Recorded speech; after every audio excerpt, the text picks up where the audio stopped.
আমরা বাংলাদেশে মানুষ তিনটা চেতনা নিয়ে বাচ্চা থাকে। তিনটা চেতনা নিয়ে আমরা বাংলাদেশের মানুষ বাচ্চা থাকে।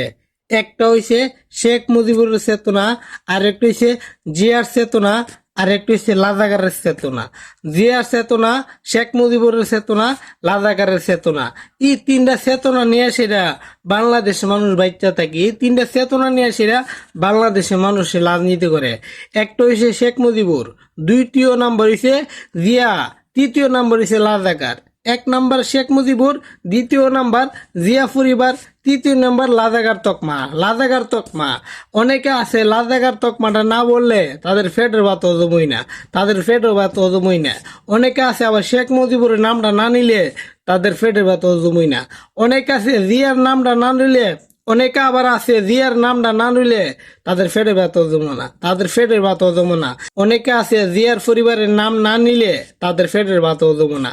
অনেকে আছে লাজাকার তকমাটা না দিলে তাদের পেটের ভাত হজম না।